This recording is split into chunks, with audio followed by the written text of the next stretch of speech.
ഇനി നമുക്ക് പഠിക്കാനുള്ളതാണ് importance of HRD needs assessment.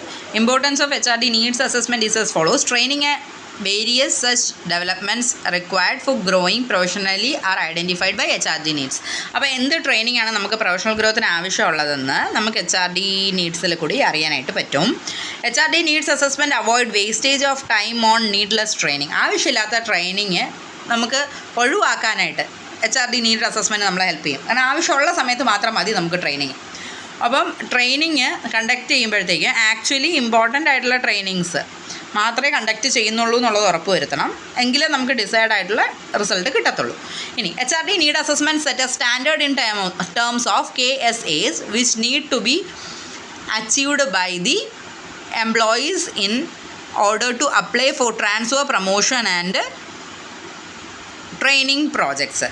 അപ്പോൾ HRD നീഡ് അസസ്മെൻറ്റ് എന്ന് പറയുമ്പോൾ സ്റ്റാൻഡേർഡ് സെറ്റ് ചെയ്യണം. അതായത് നമ്മൾ അവരുടെ നോളജ്, സ്കില്ല്, എബിലിറ്റി, അതാണ് KSAs. അവരുടെ knowledge, skill, ability which need to be achieved by the employee. അപ്പോൾ എന്ത് നോളജ്, സ്കില്ല്, എബിലിറ്റി എംപ്ലോയിക്ക് വേണം, ആ നീഡ് നമ്മൾ അസസ് ചെയ്യുക.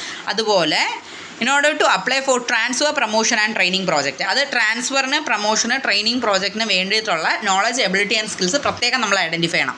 ഇനി a sense of unity arise among employees due to HRD need assessment because employee get together to express the need for training for a given job position. ഇപ്പോൾ എന്ത് ചെയ്യുമെന്ന് പറയുമ്പോൾ ഒരു സെൻസ് ഓഫ് യൂണിറ്റി കാണും. നമ്മൾ HRD need assessment ചെയ്യുവാണെങ്കിൽ അവിടെ ഒരു യൂണിറ്റി വരും എംപ്ലോയീസിൻ്റെ ഒരുമിച്ച്. എന്നിട്ട് ഒരുമിച്ചായിരിക്കും അവർ റിക്വസ്റ്റ് ചെയ്യുക അവർക്ക് ഏതെങ്കിലും ഒരു ജോബ് പൊസിഷന് ട്രെയിനിങ് പ്രോഗ്രാം വേണമെന്ന് പറഞ്ഞിട്ട്. പിന്നെ വിത്ത് the help of HRD needs assessment supervisors get an outline of skill, knowledge and capability. ഇപ്പോൾ സൂപ്പർവൈസേഴ്സിന് എന്താ ഗുണമെന്ന് വെച്ചാൽ HRD നീഡ് അസസ്മെൻറ്റിലൂടെ അവർക്കൊരു സ്കില്ല്, നോളജ് ആൻഡ് കേപ്പബിലിറ്റി, എന്തൊക്കെയാണ് ഒരു കാര്യത്തിൻ്റെ സ്കിൽസ്, നോളജ്, കേപ്പബിലിറ്റി, ഇതിൻ്റെ ഒരു ഔട്ട്ലൈൻ അവർക്ക് കിട്ടും. അപ്പോൾ വർക്കേഴ്സിന് ഇപ്പോൾ ഇഫക്റ്റീവായിട്ട് ഒരു പെർട്ടിക്കുലർ ജോബ് ചെയ്ത് തീർക്കാനായിട്ട് പറ്റുകയും ചെയ്യും. ഇനി with the help of HRD need assessment management programs can give due importance to training and development needs. അപ്പം മെയിനായിട്ടും മാനേജ്മെൻറ്റിന് ട്രെയിനിങ് ആൻഡ് ഡെവലപ്മെൻറ്റ് നീഡ്സിന് ഇമ്പോർട്ടൻസ് കൊടുക്കാൻ വേണ്ടിയിട്ടാണ് നമ്മൾ ഈ HRD നീഡ് അസസ്മെൻ്റ് ഒക്കെ ചെയ്യുന്നത്. അപ്പോൾ ട്രെയിനിങ് കൊടുക്കേണ്ട സമയത്ത് എംപ്ലോയീസിന് ട്രെയിനിങ് കൊടുക്കുക.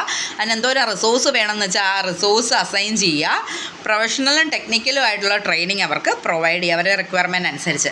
അടുത്ത വന്നിട്ട് HRD need assessment aids in reducing the deviation in the way of thinking and exists between employees participate in the training and their supervisors regarding their expectation and needs. പിന്നെ HRD need assessment എന്ന് പറയുന്നത് നമ്മൾ variations കുറയ്ക്കും. Okay, variations കുറയ്ക്കാൻ നമ്മളെ help ചെയ്യും. നമ്മുടെ വേ of thinking അത് നമ്മളെ ചേഞ്ച് ചെയ്യാനായിട്ട് നമ്മളെ സഹായിക്കും. അപ്പോൾ എംപ്ലോയീസിന്, സൂപ്പർവൈസേഴ്സ് എന്താണ് ചെയ്യേണ്ടതെന്ന് അവർക്ക് മനസ്സിലാവും. അവർ കറക്റ്റായിട്ട് അതിന് വേണ്ടിയിട്ട് വർക്ക് ചെയ്യും. അപ്പോൾ എംപ്ലോയീസും അതേപോലെ സൂപ്പർവൈസേഴ്സും ഇതിൽ കവേർഡാണ് ഈ ഒരു ട്രെയിനിങ് പ്രോഗ്രാമിനകത്ത്. ഓക്കെ.